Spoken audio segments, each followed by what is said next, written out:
Welcome to Clutch, episode 48. In this episode, you will find out who will lead the UFC 323 tournament, how Charles Oliveira spent his bonus, and receive a grappling lesson from Joe Rogan. You will also learn about the high-profile fight that the whole world watched exactly 1 month ago. We ask you to support our channel by subscribing and commenting. And let's get started. Are you ready for it? Today, we will begin with the announcement of the main fights for the UFC 323 tournament, scheduled for December 6th, 2025 in Las Vegas. Here's the announcement from UFC CEO Dana White. Now let's go to UFC 323 from T-Mobile Arena on December 6th. The main event, the number 3 pound-for-pound fighter in the world, Merab, makes the quick turnaround to face the number 2 ranked Peter Yan. On the Monday after Merab's title defense at UFC 320, came into the offices here and told us how important it was for him to break the record for the most title defenses in a year. Merab's on a 14-fight win streak and is looking to make an unprecedented 4th title defense in under a year. And you got to respect the hell out of Merab for wanting to break this title. I love this shit. I love stuff like this. In the co-main event, Pantoja defends his flyweight belt against the number 1 contender Josh Van, and number one ranked Josh Van. He seemed to explode out of nowhere and is already looking for his 5th win in under a year to earn that title fight. A badass fight between former 2-division champ Henry Cejudo and Peyton Talbot. That was good. Very good. Incredibly, the main fight will be led by reigning flyweight champion Merab Dvalishvili. He will be the first UFC fighter ever to defend his title 4 times in 1 year. He is called the Machine for a reason. In January, he defended his title against Umar Nurmagomedov, the younger brother of Khabib. Living up to his nickname, the judges made a unanimous decision. In June, he had a rematch against former champion Sean O'Malley, whom he choked out on the ground. In the 3rd fight, Merab left his opponent Corey Sandhagen with no chance and won by unanimous decision. After his last victory, he announced that he wants to fight Petr Yan again because he is not afraid of new contenders. If Merab wins again in December, it will be his 2nd time crushing his opponents. This deserves great respect. While we agree that the champion is not a spectacular fighter, it's true that he wins almost all of his fights by putting a lot of pressure on his opponents. If he wins, Merab Dvalishvili will deservedly earn the title of Fighter of the Year according to all known criteria. Frequent fights are dangerous, especially for the reigning champion, but Merab intends to prove that he is the most active and deserving champion. We're keeping our fingers crossed for him. Pretty legendary, if you ask me. I love it. Merab was visiting Ariel Helwani when Dana White made his announcement. Upon learning about his fight announcement, he danced right there in the studio. So this is very exciting, Merab. But as we sit here right now, breaking news, because Dana White just went on Instagram, they're telling me in my ear, and he just announced that you are the main event of Let's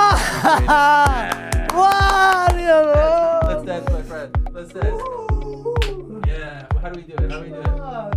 He is the champion of the world, UFC 323. Yeah! There he is. Roll, fantastic. Touch me on me back, she says I'm Mr. Roll.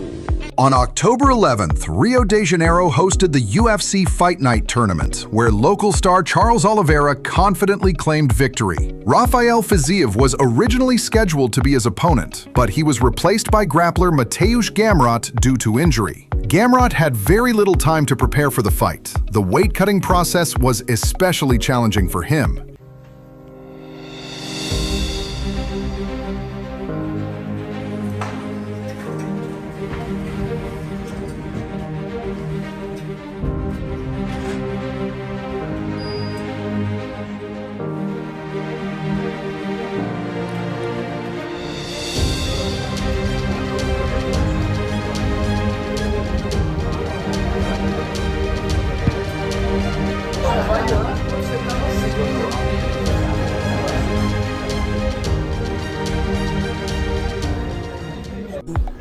Wow. Despite these challenges, Gamrot burst onto the scene, earning the respect of Oliveira and the local audience. In the end, he saved the main event of the evening. Oliveira performed excellently, choking Gamrot in the second round and proving to his fans that he is still on top. He wants to compete for the BMF belt in his next fight. Charles Oliveira brought out the Lion King celebration with his son at UFC Rio.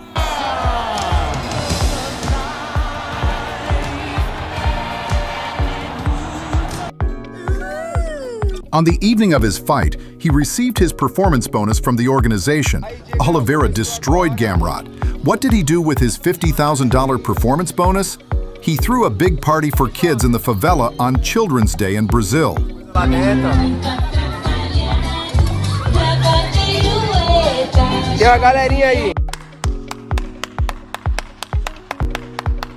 Charles has called for the UFC to book a stadium show in Brazil, headlined alongside Alex Pereira. However, we know that Alex Pereira intends to be the main star of the numbered tournament at the White House in 2026. As they say, time will tell. That is so cool. Between UFC 321 and UFC 323, the UFC will host 6 world title fights. Henry Cejudo was wilding and didn't know Rampage Jackson was live. Look at that ass right in front of you. Huh? No, in front of you, like behind you? Yeah. To the side, dude, she's got a fucking Let me see. bar box. You gotta see it though. Oh, yeah. Oh, my God, yeah. Oh, that one. I gotta tell you, you didn't know I'm live streaming? No. What the fuck, man? We live. I thought you knew. We've been live the whole time. Really? Yeah! I'm a streamer now. I'm not a fighter no more.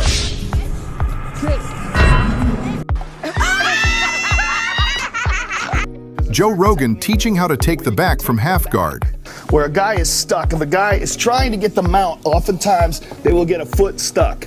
As he captures my foot and tries to keep me from mounting, what I do is what's called the lockdown. And from here, I triangle the back of my knee with my left foot, and then I put my right foot down and catch it on his leg. They're under his armpit, and I roll.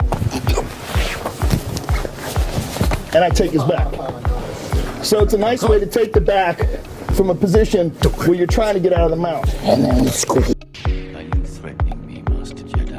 Sean Brady will fight Michael Morales at UFC 322 on November 15th.